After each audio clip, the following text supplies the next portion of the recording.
Good evening, everyone. Welcome to the City of Shelbyville Mayor and City Council Study Session. And we glad to have everyone here tonight. Appreciate you coming. First item on our agenda tonight will be public comments. City Recorder Ms. Smith is looking to see who we've got signed up. The first speaker is Mark Betzelberg. All right. Good evening. Good evening. Thank you so much for allowing me to speak tonight here and the study session we have. My name's Mark Betzberger. I'm the president of the Shelbyville Parks and Rec. And so what tonight, on the agenda is going to be the LPRF, the grant funding that you're going to look into in the study session. You're going to see numbers, you're going to hear data, you're going to hear reasons why this started in 2016 and now is the time that we've got to pull the trigger.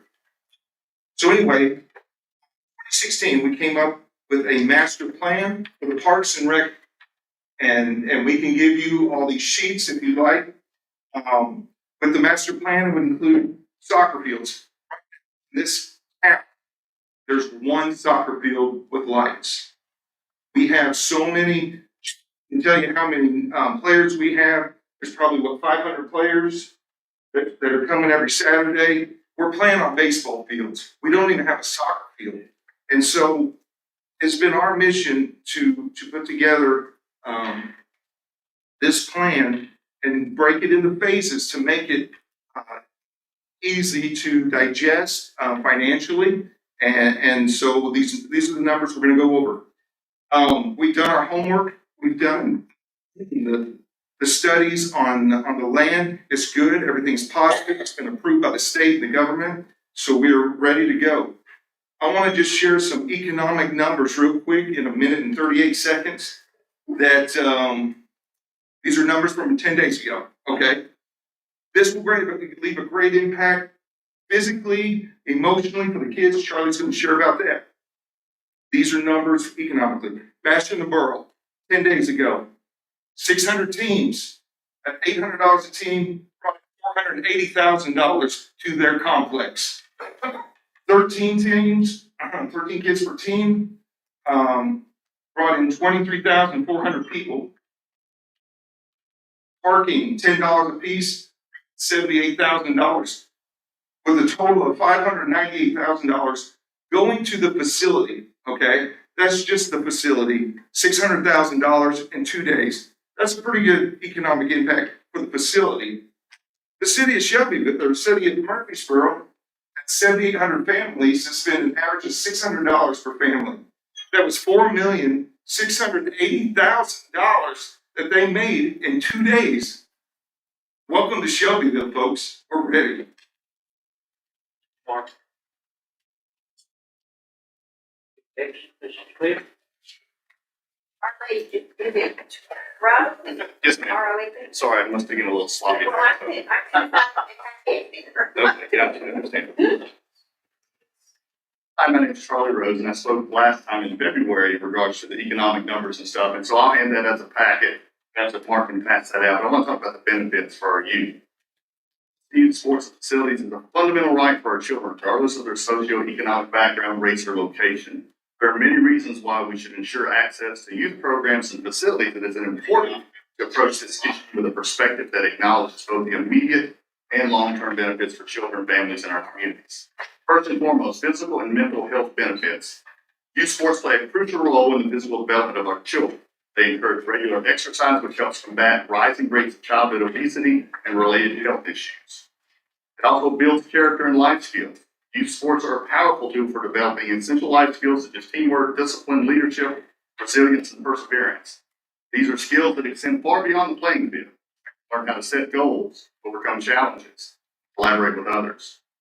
Social inclusion and equity benefits. Sports have the unique ability to bring together people from different backgrounds and create a sense of unity and belonging. Communities invest in accessible youth sports programs. They break down social barriers and provide a safe space for children to interact with others who might not otherwise have the chance. Reducing the risk of negative behaviors. Research has shown that children who participate in sports are less likely to engage in negative behaviors such as substance abuse, violence, or criminal activity. Sports provide structure, purpose, and mentorship, offering young people a constructive way to channel their energy and time.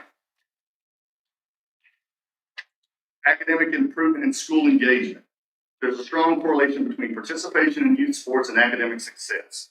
Children who engage in sports tend to have better school attendance, higher grades, and improved time management skills. Community building and social cohesion. Communities invest in youth sports programs. They are investing in the future of our own neighborhoods. Sports bring people together, not just children, but families, coaches, and volunteers. And then lastly, the long-term societal impact. The ripple effect of providing access to youth sports is profound. Children who participate in sports often carry the values and lessons learned into adulthood, becoming positive role models and contributors to society. So in conclusion, a moral obligation to invest in our children. Every child deserves the opportunity to play, learn, and grow in a supportive environment. Providing access to youth sports and facilities is not just a luxury or an optional benefit. It's a moral obligation to give every child a chance to reach their full potential, regardless of their circumstances. When we invest in youth sports, we invest in the well-being of our children and the future of our communities. It is an investment that pays dividends for years to come in the form of healthier, happier, and more engaged individuals who will contribute positively to society. In a world where opportunities are often unequal, youth sports programs can be a beacon of hope and possibility for all children, ensuring access is a step toward a more just, compassionate, and inclusive place for future generations. Let's move forward with this decision. Thank you. Very good, thank you, sir. Ms. Smith? Speaker is Patrick Curtis. Patrick? Hey guys, hey ladies and gentlemen. So I some economic information from, and it's in 2018. This is from a friend of mine that works for the city of Auburn in their economic development. One of my friends, he sent me this. The city of Myrtle Beach opened up indoor courts that cost them $12.5 million. In 2018, their total economic impact was $120 million.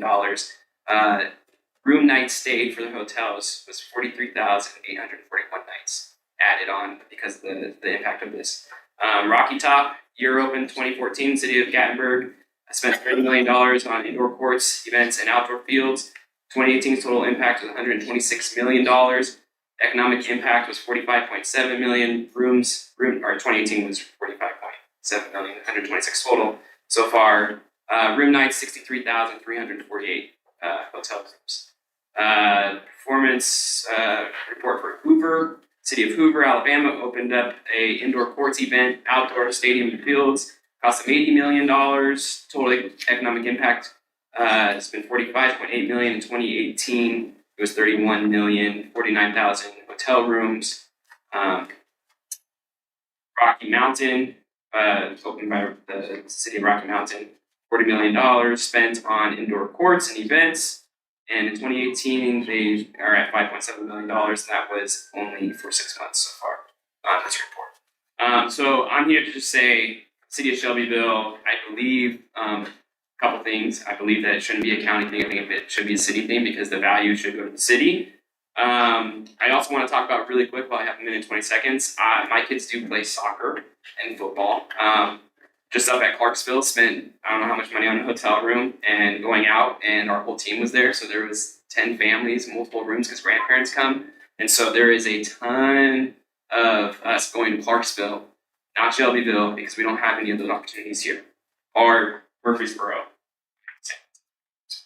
And then lastly, I own a couple businesses in town that would like more people showing up to them. One being a food place. I love Shelbyville. We need outsiders coming in order for our businesses to thrive. So a lot of them succeed by surviving, but I want to see our businesses thrive. And again, in the future, I would like to open up some more businesses, but it depends on how much we can bring into the city of Shelbyville. And we complex would be great for our city. Thank you. Ms. Smith, anyone else? No, Mr. Mayor, all I The next item on our agenda, thank you, gentlemen, for that. Next item on our agenda is the city manager update. We'll ask Scott Collins, our city manager, to give us that update. Couple of things I want to touch on. When we had a meeting, the officials from TSU that included Dr. Lee and a host is key staff members that is working on the MTSU aerospace campus at the Shelbyville Air. Very productive and positive meeting, and he wanted to leave aside any rumors that they may not be relocated. He could not stress enough their excitement visit Shelbyville. And he even shared some plans how soon that they will start moving. At the council, the concept plan is absolutely going to be a beautiful campus, a great asset and addition to the city of Shelbyville. Under new business or under discussion, that is the Spring Street one improvement. Not Spring Street, and it'll start off with fly, but we'll discuss that more in a minute. But it's very exciting, and this first step to develop our river view district that we've been talking for the next couple of years. And the last thing, get an opportunity to say, we should do it for 65 years. Appreciation to our mayor, vice mayor, and all of the other wonderful members that have served this country and made us one of the greatest country on the face. Just want to let y'all know, of course, we show our appreciation during Veterans Day, but they do that. They do it every. If that's my report. Thank you, sir. Questions or comments for Scott? Okay. We are having a Veterans Day parade Saturday that will begin at 11 o'clock. Everybody will line up prior to that on Lane Parkway. I guess it'll have the normal route. I don't see the police officers handy, but I'm sure it'll be the same around the square and things like that. Okay, good. Yeah, I see him peeping around the corner. We are about to get into our discussion items, but before I forget it, I wanted to mention that we have had an election, November the 5th. We had an election, and two of our city council members, Ward 3 and Ward 5.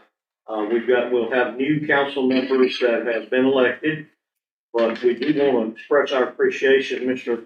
Hale is here tonight, and all of the work that Gary that you've done over the years, and we sure appreciate it. Thank you.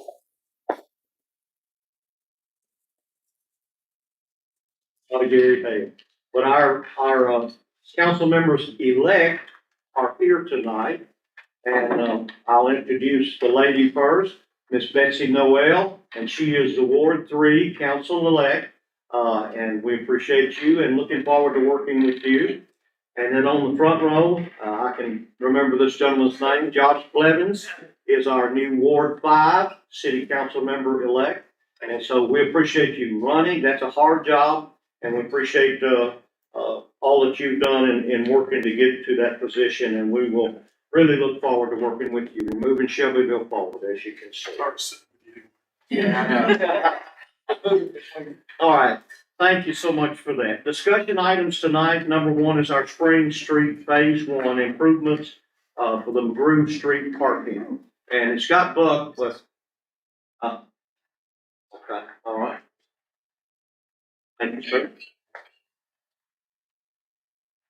I guess it'd be Scott, bro. Thank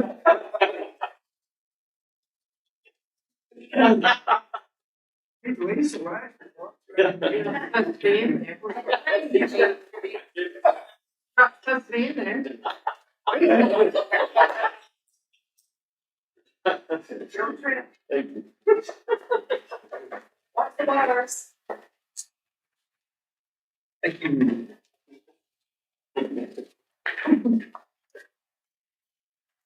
Thank you all. Unfortunately, Buck, he was here, but he asked me to please hand this out and to present one Riverview District. You'll see on the chart, the Spring Street improvements will start with the shaded area, and it will extend and expand our parking lot significantly. And if any of y'all have been on Thursday, Friday, or Saturday night, wow, what a difference it has been. And we're just so excited about this project. Apparently, I mean, everything is well within the budgeted parameter. And we just want to chew on this and for any questions you may have.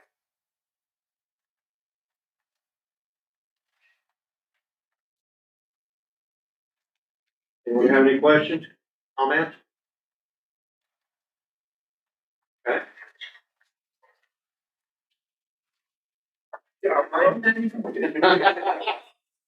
That's exactly right.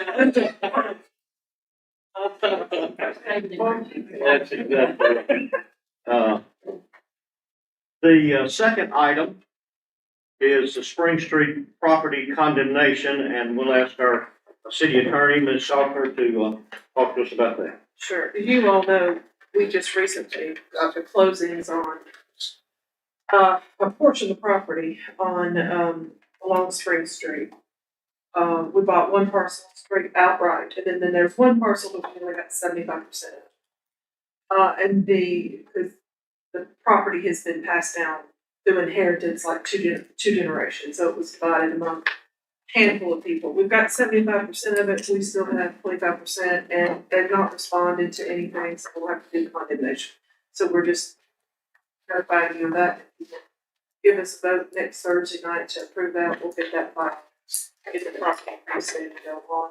We will have to put the present market value, what we think is the property for that portion of the property, into the courts, and then see whether they challenge that amount.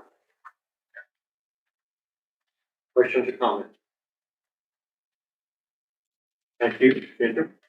All right, number 3 is our agenda packet delivery, and we'll ask our city reporter, Lisa, if you would, bring us up to date on that. Yes, sir. Normally, we send the packet out to all council members. It's put in your drop boxes that are accessible through your iPad, and we only put the agenda on our webpage. It's been asked to put the agenda packet out on the webpage, and once we send it out to you, everything in it is open record. So there's not really an issue with that, but we wanted to bring it to council just to let you know that we were going to be doing that. And that there may be some questions to you all, because while it is an open record, there are still some information in the packet that will have to be redacted. Certain things that might be on forms that are filled out, something like that. Maybe you know, address, phone number, social security number, things like that will have to be redacted, just so if we get any questions about that. If we can discuss this, Ginger, and we decided It to doesn't vote. need a vote or anything, so it's just more of an information and see if y'all had any questions about it. And so we'll probably start then with the next agenda packet, which will be your business meeting. I will tell the public though, we do send out our agendas on the Friday before meetings, and the council will get their packets on that day. We may not release the agenda packet to the website until the Monday, because a lot of times we're at the office late on Fridays trying to get those packets out. And if we're gonna have redactions that need to be done or something like that, I don't wanna push everybody to have to stay even later to get that done. So you'll still get it in plenty of time before the meeting, but it'll be posted to the website sometime the first of the week before meeting. Thank you, Lisa. All right, the next item is the December study session date, and I've got the word all next to that.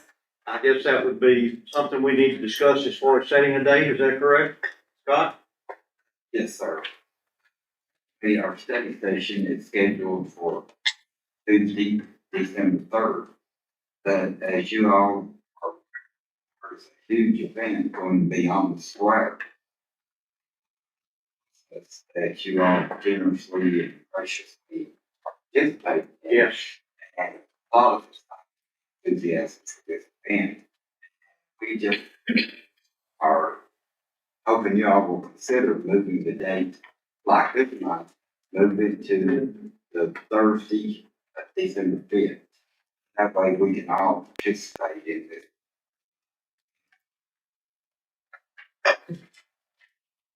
Any comments or anything? I'm checking my calendar right quick. December the 5th, how does that work for everyone? Yeah. We said we could just move that to that date, please. Oh, the next item is the city board volunteer appreciation dinner, and we'll ask Miss Lori Sadler, who is our purchasing director, to come forward. The history of this is that several years ago, we started a volunteer appreciation dinner for all the board members that are graciously served for all the city boards that we have, and there are many. We held it every other year for maybe 5 or 6 years at the country club. We offered a dinner and everyone could bring a guest. So it's quite a gathering. It was a very nice gathering, but just a volunteer appreciation dinner is what it amounted to. And it's been brought up to maybe talk about this again. Yes. We were planning our last one in 2020 in the spring when everything shut down, and we have not picked it back up since. So that's the history. We're open to, if you all would like to do that again, we need to start planning for the spring. When, Historically, we did it in May. I believe it was May. Yes, April, May. I think the last one was actually in April. But you know, we were just trying to stay away from holidays and weather and sporting events, and you know, we just kind of. And I really think April would be better than May, because May is like the new December, so. I personally, I believe this is the thing to do. We've got possibly 20 different committees and boards that people volunteer for. And every month some of them meet, and sometimes twice a month, and they help us keep the city operating and have their input on decisions that we make, planning commission, all kinds of different boards and committees that we have, library board, parks and rec board, all kinds of different things that we do. And so I think it's a good idea to at least reward them with one meal a year and have this celebration and show our appreciation for what you're doing. I think so. Well, big enough. It was at Used to be. that time, probably haven't been out there since, so I'm assuming they still have that big room. I think the last one we had it in Blue Ribbon. Is it, Yeah, okay, Blue Circle might be a better. that's right, I forgot. I confused that with our employee dinner. But, yeah, Blue Ribbon Circle's fine too. We would just need to go ahead and find a date and get it reserved. Okay, sure appreciate you working on that, Lori. Thank you so much. All right, number 6 is the MTAS review of proposed charter changes, and Ginger and Scott will both kind of be, fill us in on that. I think you all sent to MTS 4, it's 4, correct, Scott? Yes, ma'am. 4 potential changes. They sent back a, report to Scott in August, I believe, and that was sent out to you. I don't think there's actually been any feedback from you all. I know that y'all probably, you've had plenty of time to think about it and may have changed your minds. We need to hear from you tonight what your ideas are on those MTS's feedback, because we need to send it back to them. They're waiting on input from you all where to go. They do need to draft the changes for you all in a resolution. The one thing that I had asked them to do was to give an opinion on the one, I think, Mr. Chrissy, that you had actually brought up about prohibiting county employees from running. That was for city council. That was the one that I have got concerned about, whether there is authority out there.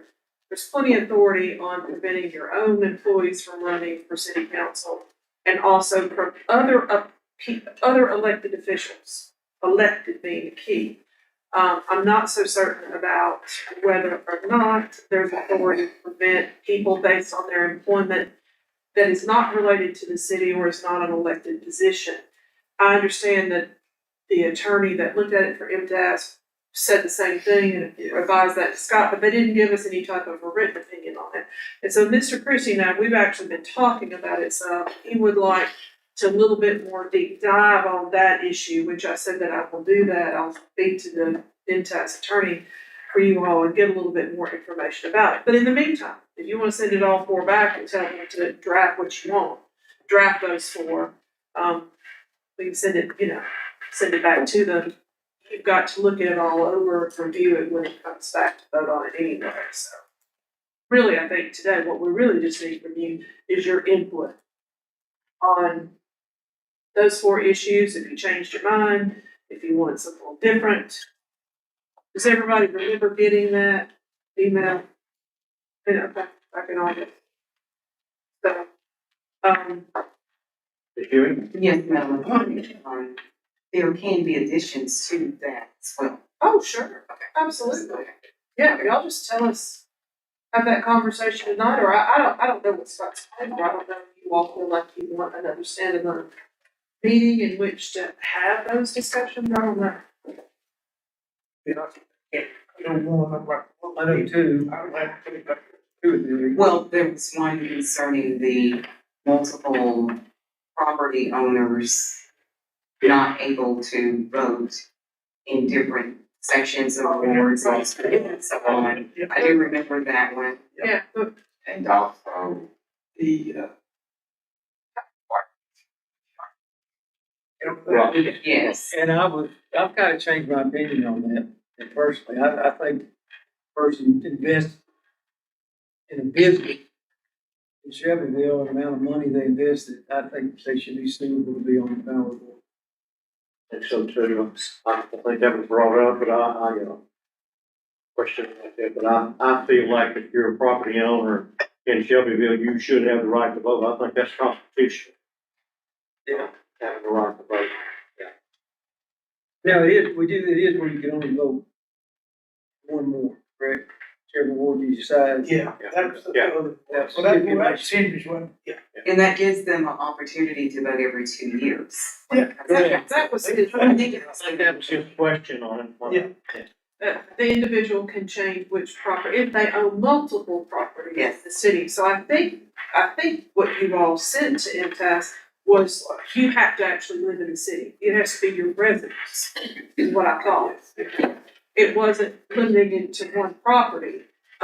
They only can vote one time for one property. They don't get, like if you own 5 properties, you don't get 5 votes in one election.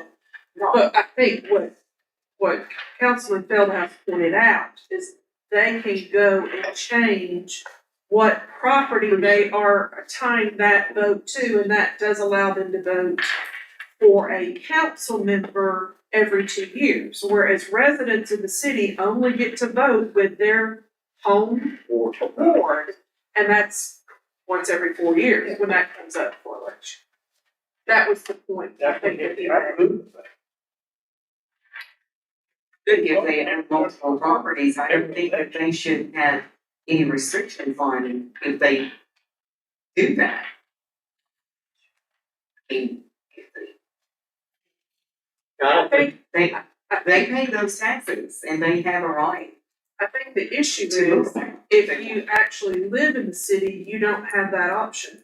If you are a resident of the city, you can only vote as a resident, so you may own business property elsewhere, you don't get that. Well, I think if that person owning multiple properties in the city, but lives themselves out of the city, I have no problem.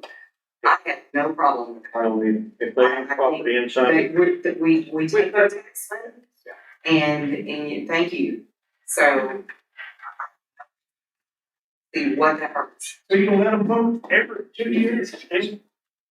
Well, I think that part, you can alter that or change that part, but just because they're outside the city limits and they own all of this property or they own a business or what have you, I just don't think that They we should should get the put vote. a restriction. Oh, they should get to vote, but I think that's not. Well, if that, the majority of the council wants to put that restriction there Yeah. or alter that, That's what Henry was talking that, about. let the council speak, I'm speaking from there. But, yeah, I think definitely. Yeah, 'cause you got people that own 4 or 5 properties in the city, Absolutely. and probably in different wards. Yeah. That, they shouldn't get votes in every election, that's. You started and you kind of snowball here because there are a lot of board members on Yeah. various boards that live in the county. Yep. And so on and so forth. So we, I don't know if we wanna get real picky and start touching that. But this particular issue, as it goes through MTS and part of our charter, that's my big. And I think that's input on that, but I think we have 1 or 2 other items talking about the charter as far as, leadership and things like that right there that we might want to discuss in the individual meeting too, I think we kind of need, Yeah, y'all yeah, can do that. yeah, I'd like to do that if we could. Okay, That's been brought up to me, yeah. pleasure of the mayor and council, I'll go ahead and reach out to him, task. And I'll coordinate with each of you all, try to make this agenda. Get set a date as soon as reasonably possible. Sounds good. Everybody good with that? Okay, thank you, Ginger and Scott. The LPRF grant funding for the soccer fields project, Trevor, Parks and Recreation Director. Guys, I wanted to provide you guys with brief history and now where we are, and also where we are today. City Council's 2023 strategic plan, council identified the development of the 60 acres adjacent to H.D. Griffin Park to make a soccer complex as a top priority for Parks and Recreation. Early 2024, Mike and myself, Parks and Recreation Department, identified the LPRF grant as a potential funding source to meet council's objectives for that area. With council approval, Parks and Recreation applied for this grant, and on August 16th of this year was awarded a $2.5 million matching grant. In late August, we had 60 acres appraised And since we can use the value of the land as part of our $2.5 million match, that leaves the $770,000 that we are asking you to approve next Thursday. Where we are right now is in the process of trying to go out to contract. And part of that process is this last piece, which is the budget and the budget approval, which you guys have in your hands, through what Kate wrote last week. And that would include that $770,000, also contingent on the fact that the state accepts the appraisal amount. Yes. And then we can move forward with this project and go under contract. And we still have in our plans, even though we budgeted and vote on that next week, or we still have in our plans to go out to corporations and private individuals for Yes, sir. funding Yes, on sir. those kind of things. Yes. I got a question. Yes, sir. Y'all, this group right here, you been in front of the county commission yet? Are they gonna be, and I'm not trying to be, I have. what they say? I talked to the mayor, and he said, we're not helping a dime until this stupid lawsuit is settled. End quote. So after that, in fact, I talked with several other business owners, large business owners that want to help, but they won't until this lawsuit is settled. There's a lot of harm that's been done to this community over this lawsuit. So we're trying, we're doing our best. This is here next week, and we're hoping for a yes vote. Trevor, anything else? I have a question. Sir. We got roughly, do my math right, if we do this and we hit the, use 1.8, we're still gonna be putting in 700 something. So we're gonna have roughly 3.5 million, 3.25. 3.2. Yeah. What are you gonna do with that 3 point? That's a good question. So with the To get 3.27, it started, what are you gonna do? yes.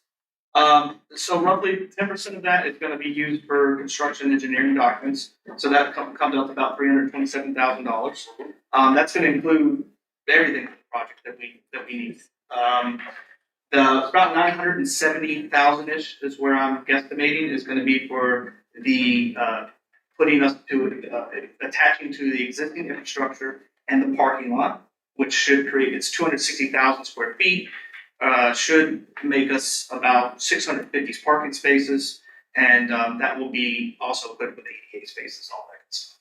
And then I got another 1.9 million set aside for the grading, cover crop, all that stuff, and that grading area is that 1,300 by 500 feet. And is that gonna include all of your, running all of your water lines, electrical and everything out there to set infrastructure?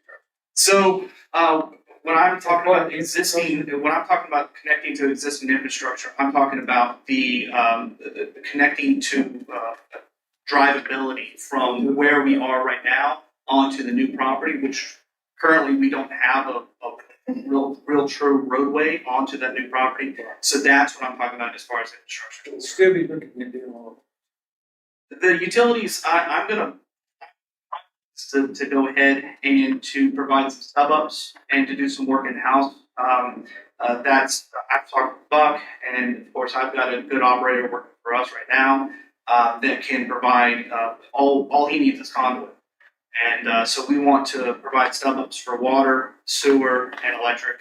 Now that's not hooked up, but while the ground is disturbed, we want to go ahead and put that infrastructure in place. But that's going to be not really a part of the scope of this. And the reason why it's not listed in the scope is because anything in the scope we're on the hook for in the state. So I was very careful about what we actually included in the scope.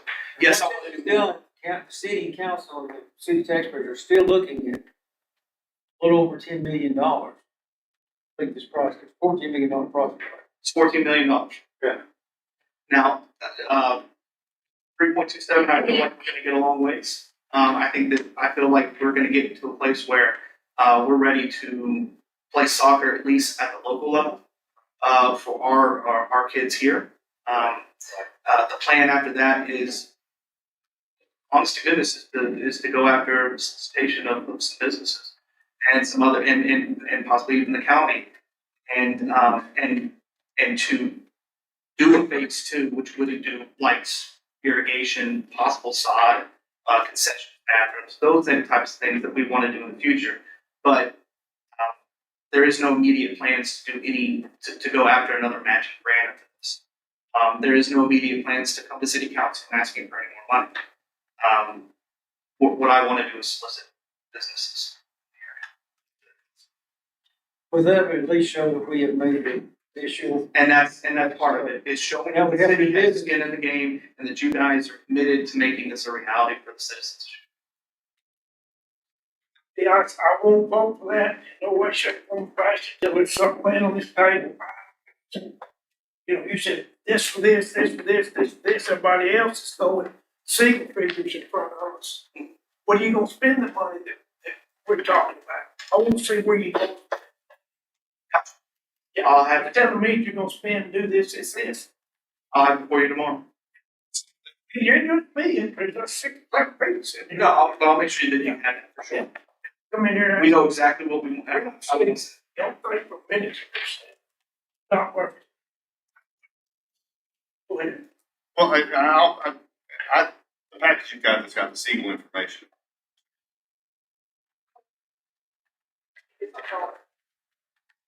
Campaign tax, big budget. have 6 bills, what do you estimate? 6 days. Yes, ma'am. 6 full-size lots. And this is, if it did happen, how long a period of time are we talking? This, For this to be completed? was it? Well, after you It's over sign the 2 contract, it's a 2-year completion. Sign. Yes, sir. Once this is completed, what kind of budget are you looking at just for maintenance? That's gonna fall squarely on Park Lake. All maintenance. Yes. Now, the other hand, are all of the, when they talk about tournaments, we'd love to see come here and help everybody, including hotels as well as. Will that be done by the associations? Will they take care of the ticket sales? Will they take care of sending out invitations stuff, or what the city can do? For your first question, as far as maintenance is concerned, I'm guessing anywhere from, if we're just doing grass fields, we're talking about probably $7,500 to $10,000 is probably what it'll take a year. That'll be man hours. You gotta have your. Yeah, that'll be man hours, and that'll be fuel for the. Lining's gotta be kept up, get whatever. Yeah, this is just phase one. I'm just guesstimating on phase one. Probably about $7,500 to $10,000 a year would cover some fuel costs and man hours in order to maintain that, because at this point, our guys mow a lot. We have a lot of property, and this is and you guys know here in Middle Tennessee, I love to mow very flat spaces with no rocks, and that's what this is. So the mowing, yes, is it a thing? For sure. Is it a hard thing? Not really. We'll get it done. As far as your other question is concerned, there's multiple different models that we can adopt. We can go after the model of we do everything in house. And will you see more revenue? Yeah, you'll see it. But you'll also spend more too, because you're going to have to pay someone to do that. I think that the better model is to have people come in and conduct tournaments, because the real golden goose here isn't having somebody facilitate tournaments and get money in that way. The golden goose is tax money that people are spending in sales tax, whether that's heads and beds, they're buying our food, they're buying our gas. That's your golden goose. That's what we're looking at. Any comments or questions for Trevor? Is there a timeline on being granted to us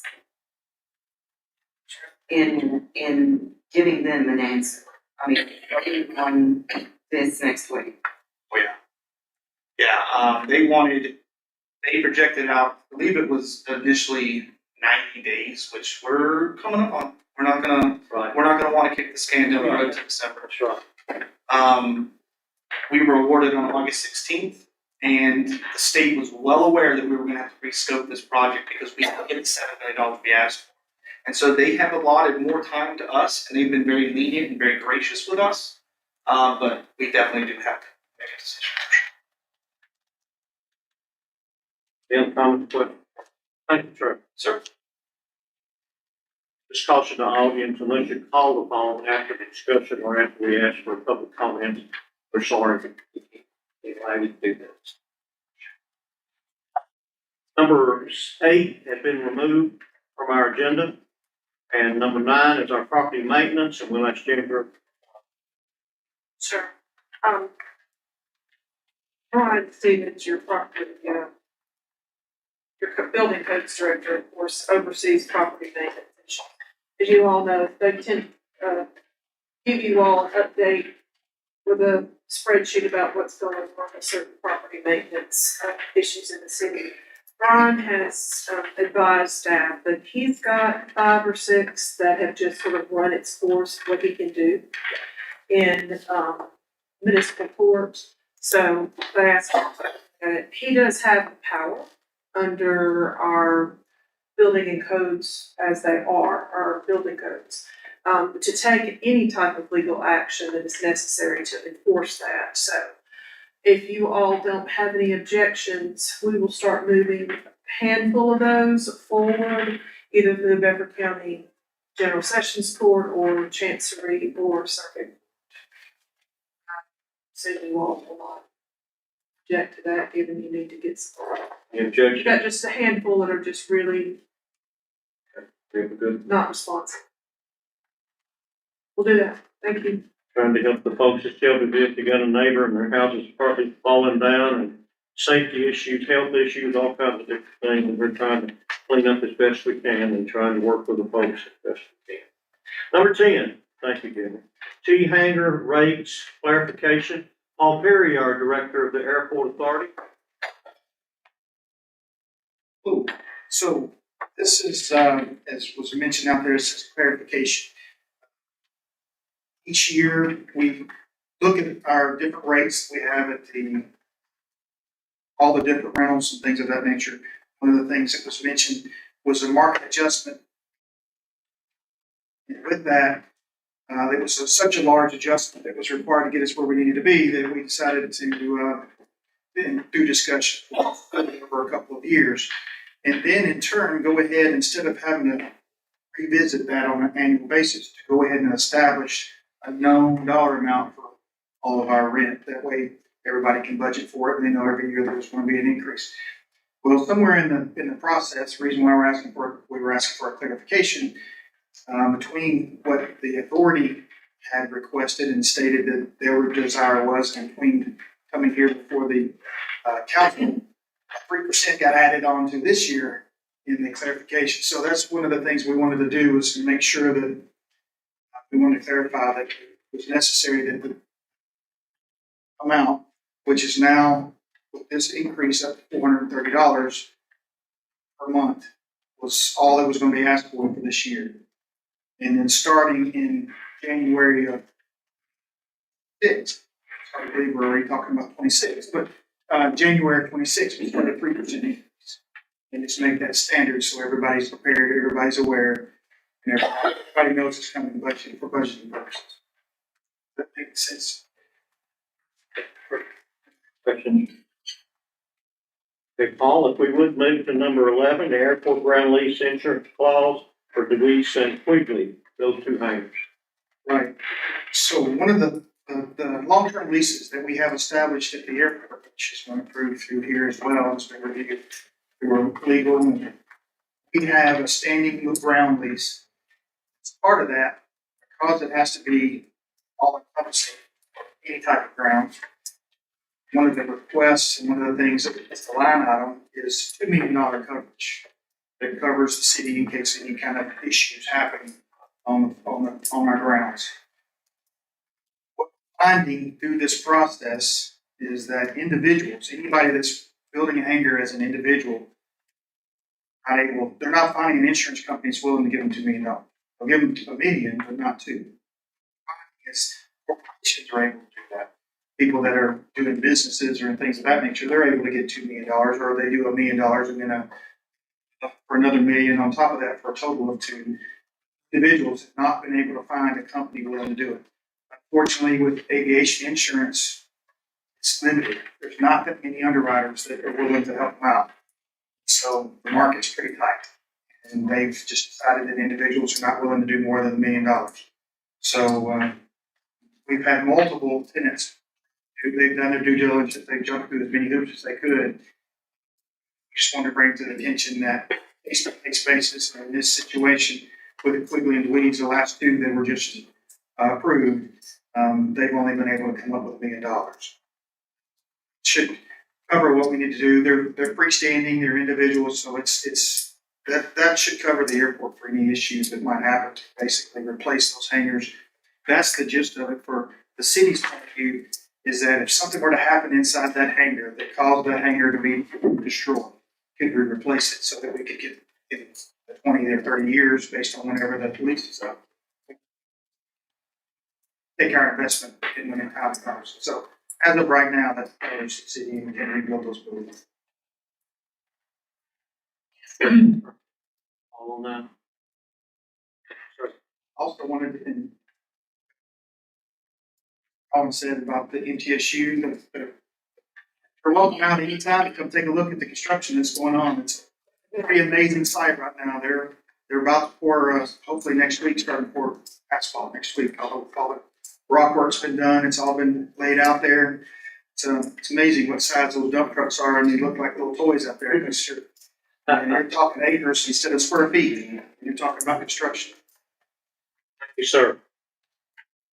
We do have an added amendment tonight, about the Greenway Riverwalk, from Neil Schaefer. You have probably in front of you there, the documentation on that. Scott, would you bring us up to speed on that, sir? Thank you, Mayor. Yes, due to the historic area that the Dove River is, and city of Shelbyville, TDOT and their archaeology division are no additional study. Native American presence, tons of other historic elements. So they have consulted with the company, Bill Schaefer, our grant administrators and engineers of record have consulted with the company that they work with quite often. They are proposing a budget amendment to the original contract, the amount of $15,741. And archaeology is key in this area and Any questions or comments on them? I think we've had to deal with those things on our sidewalks and everything else. that's our very rich historic area. Sure. Okay. Old business. Let's move to that item.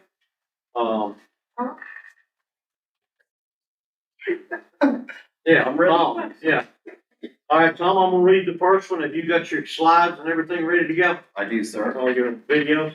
Okay, A, an ordinance of the city of Shelbyville, Tennessee to approve the rezoning of approximately 0.37 plus or minus acres owned by Greg and Joey Pearl, located at the north of Madison Street and west of Alton Avenue, addressed as 705 Alton Avenue, block number 2, further reference as Exhibit A and B, final plat, below from the residential R3, medium density residential, to the residential R3A, medium high density residential district, and repealing any ordinance or portion of ordinance in conflict therewith. This item received a favorable recommendation from the planning commission. Yes, I will start off with the rezoning applications and the de-annexations. All received favorable recommendations from planning. Any controversy? Any of these? So 705 Alton Avenue, which was heard in the first reading last month. The applicant is requesting from R3 to R3A. And it meets all the criteria from our future land use map as well as policy.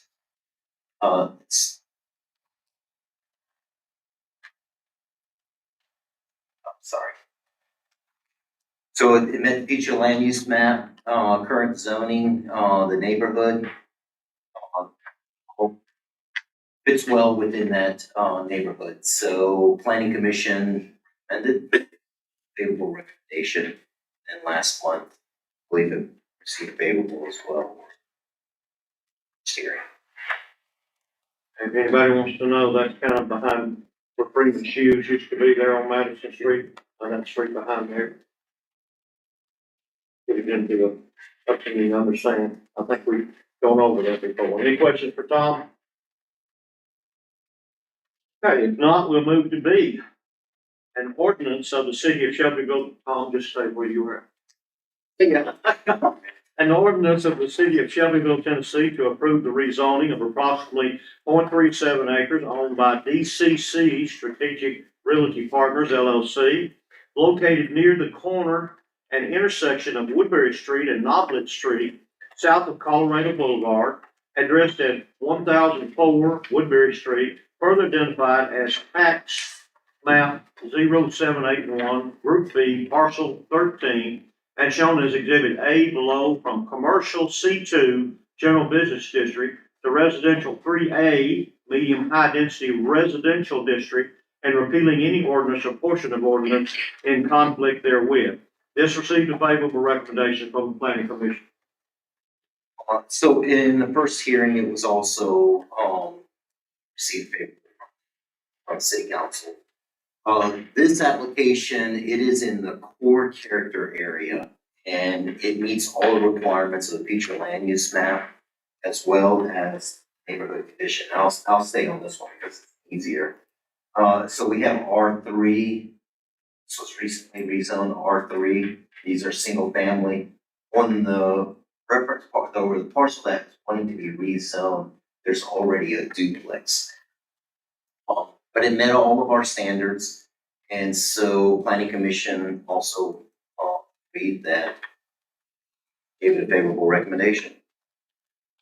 And that's off of Colorado, so that we've still got that commercial property on Colorado for commercial development. Okay. Any questions or comments from Tom? All right. Thank you, Tom. All right, C.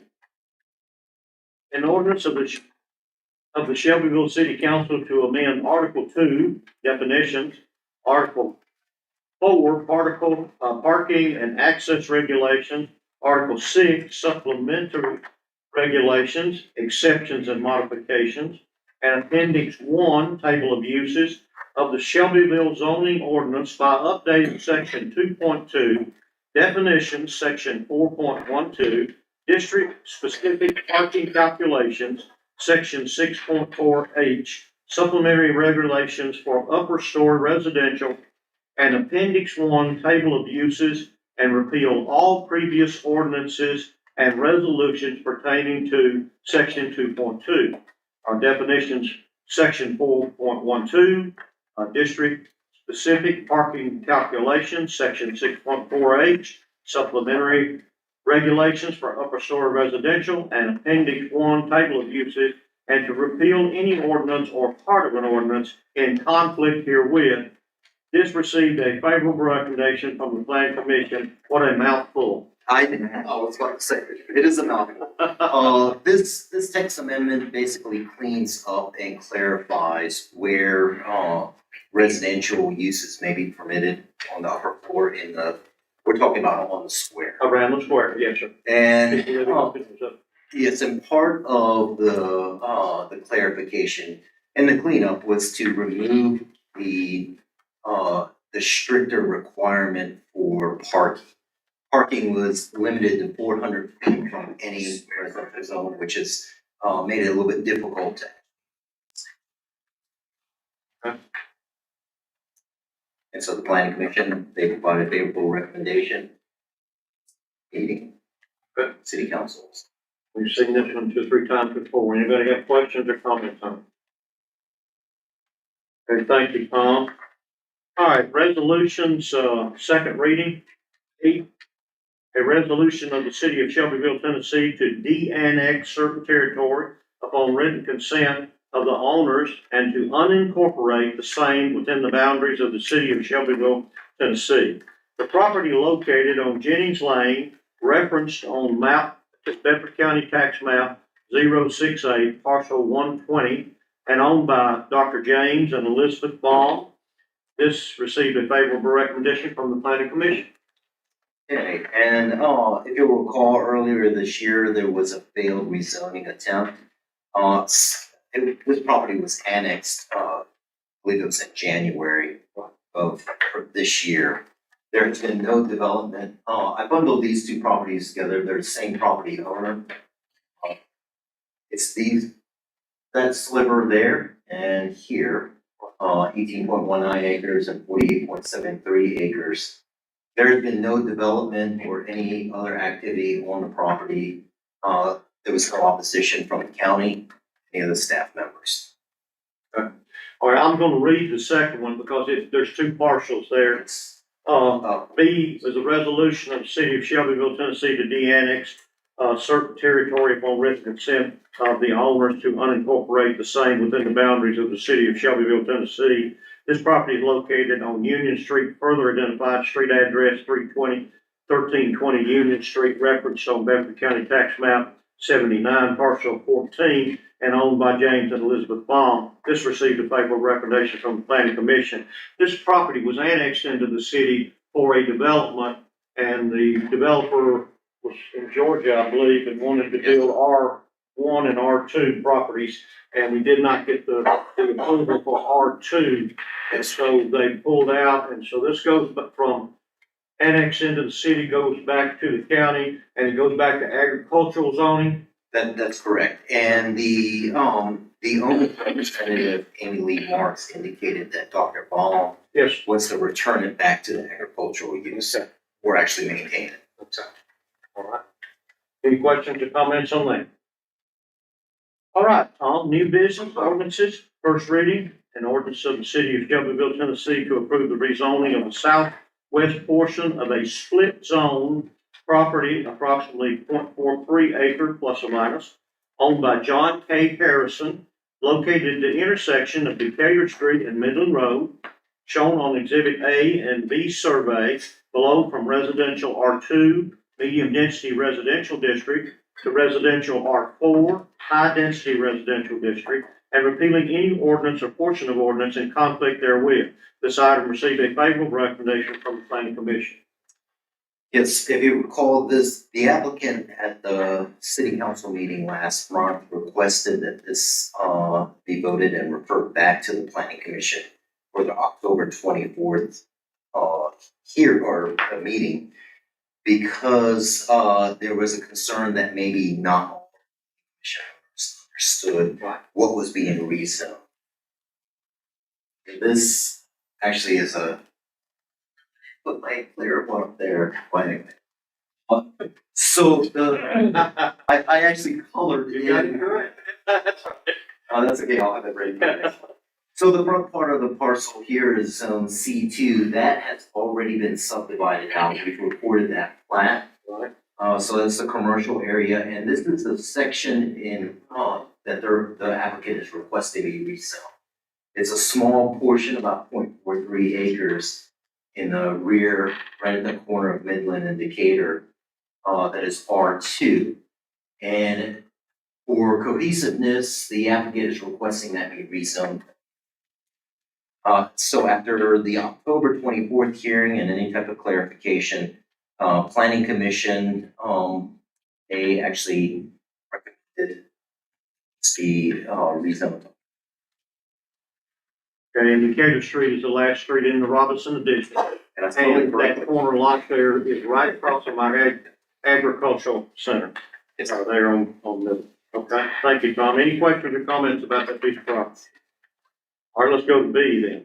An ordinance of the city of Shelbyville, Tennessee to approve the rezoning of all portions of approximately 10.36 plus or minus acres owned by Richard M. and Kristen B. Wilhelm, located west of 231 North and south of Harts Chapel Road, further referenced in Bedford County Tax Map as Tax Map 59, Parcel 101, and attached as Exhibit A from residential R1, low density residential, to commercial C2 general business and repealing any ordinance or portion of ordinance in conflict therewith.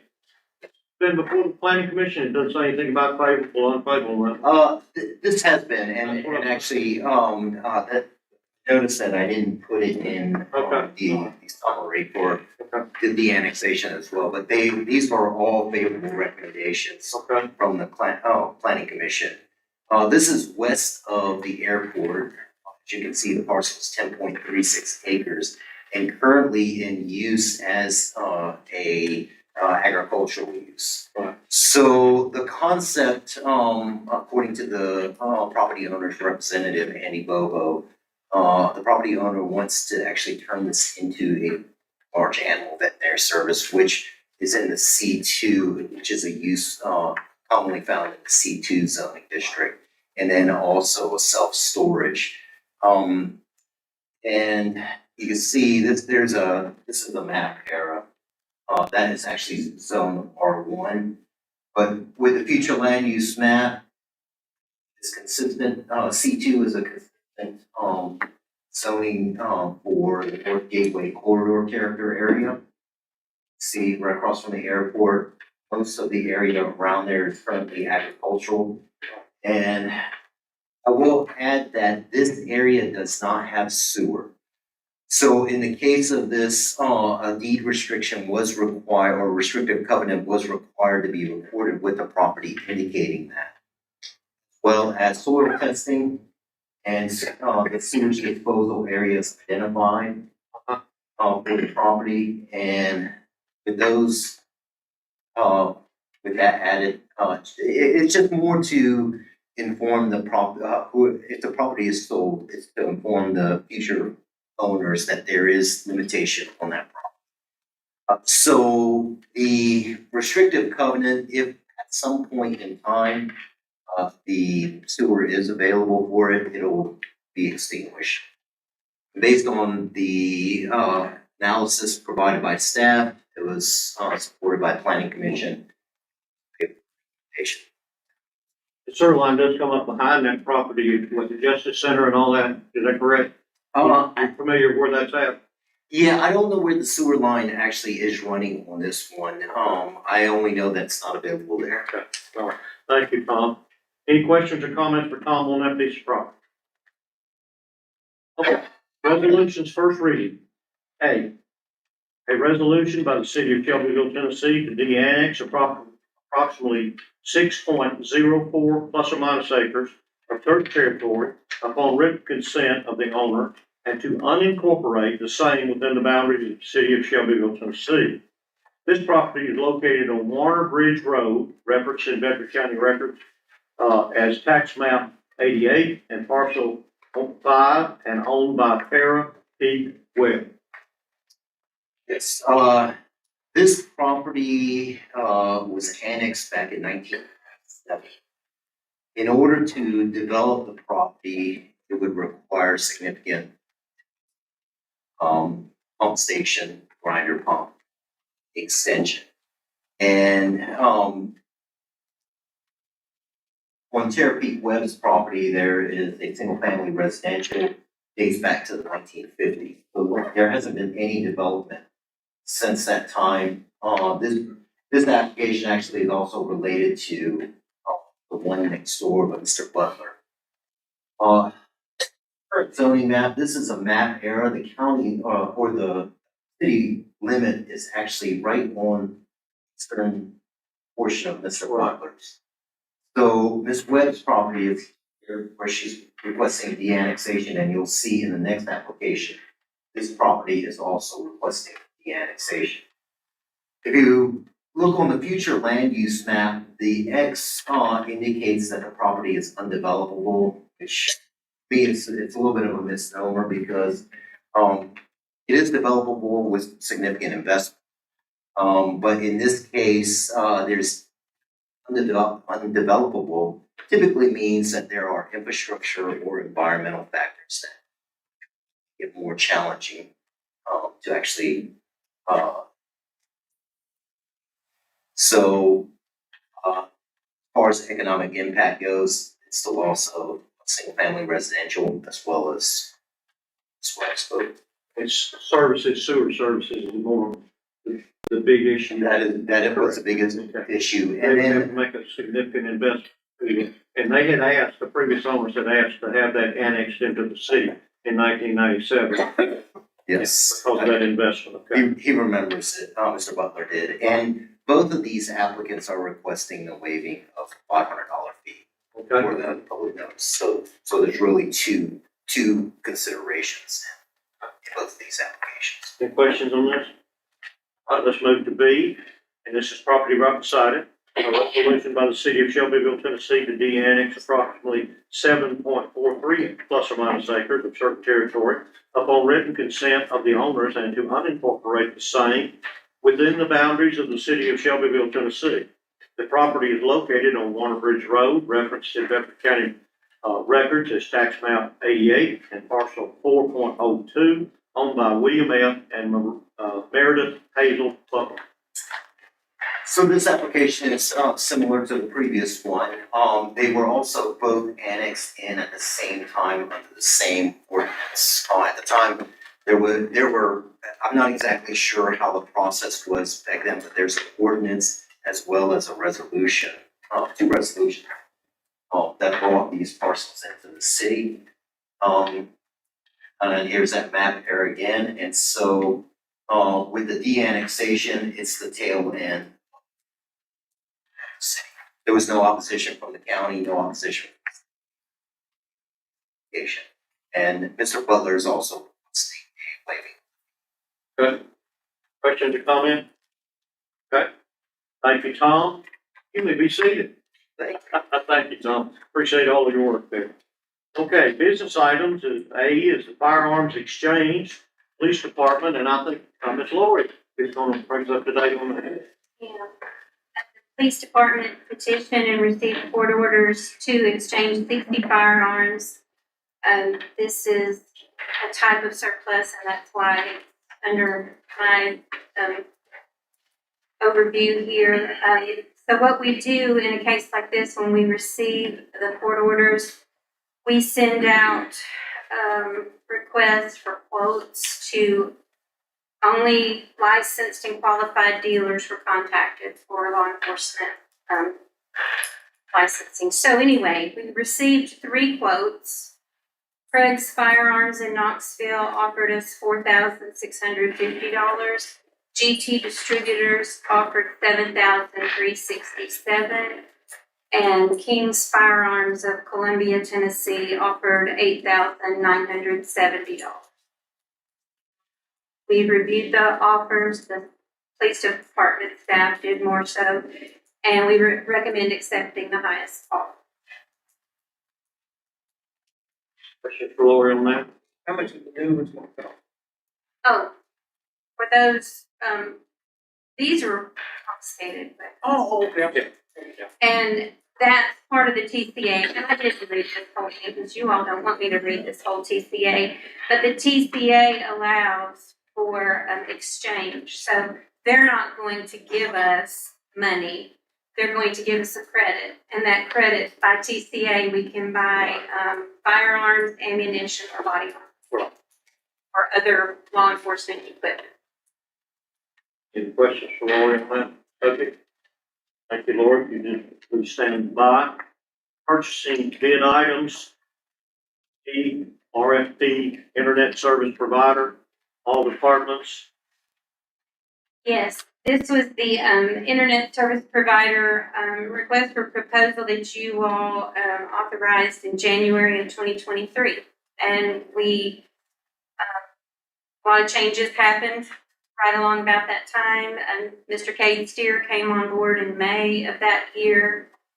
And we've just now this year got this proposal out because he had a lot of things pressing worse than getting this out. So anyway, we had 2 responses, Granite Telecommunications, Quincy, Massachusetts, and United Communications, Chapel Hill, Tennessee.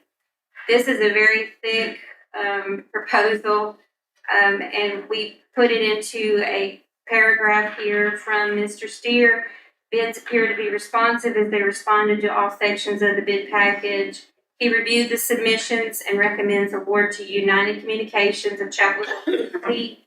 They meet or exceed the specifications for the best price. Also, the economic impact of this is that this is a monthly expense budgeted in each department. And once all migration processes have been completed for internet, phone, and streaming services, he estimates a 20% cost savings in every department. Questions on that from anyone? Is there a particular contract for this year-wise? This is 3 with an option to renew for 2. Yeah. All right, the next item is paving and street maintenance. Get one? Oh, I'm sorry, survey the rail line. That is Parks and Recreation, and Trevor and I was with the Railroad Authority this morning, gave them a presentation.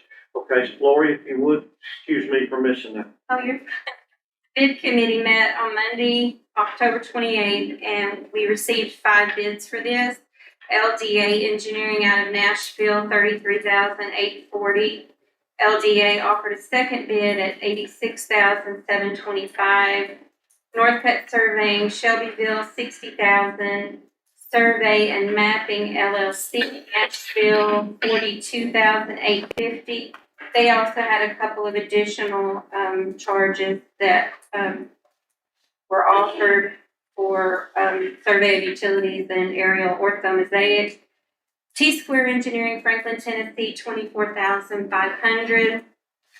Staff reviewed all submissions and they recommend the low bid of T-Square Engineering of Franklin, $24,500. And this survey is necessary for the grant application for the rails to trip. Thank you, Lori. The budget amount on that was $45,000. Number C, paving and street maintenance. And this is another one that is for a year with 2 one-year options for renewal. Bid committee met October 28th. 4 bids were received. Hawkins Asphalt Paving, Wartrace, Tennessee. Nickel Company, Columbia, Tennessee. Tinsley Asphalt, Tullahoma, Tennessee. Volunteer Paving, Franklin, Tennessee. I provided with this staff summary an Excel spreadsheet that has all the breakdown and all the pricing. And the short of it is the first 10, 12 lines are the main products we buy, which are the mixes. And the low bid on that was Volunteer Paving on all of those particular line items. So the Public Works staff and the director recommend award to Volunteer Paving to keep it all with one. Questions or comments? All right, the next item is appointments, and we do not have any tonight, is that correct, Lisa? Okay, other business, anybody have any other business that we need to take care of? I Yes, would ma'am. like to say one thing. Being me, I noticed our new camera system sitting here, and I guess that's the owl, that we certainly budgeted in and that type of thing, but I've never seen our broadcast before, and I love the way it has split screened. I don't know if it always says that, but I'm assuming it's because the new camera. But I love the split screen, and Kate did a great job in putting this piece of equipment in, so thank you.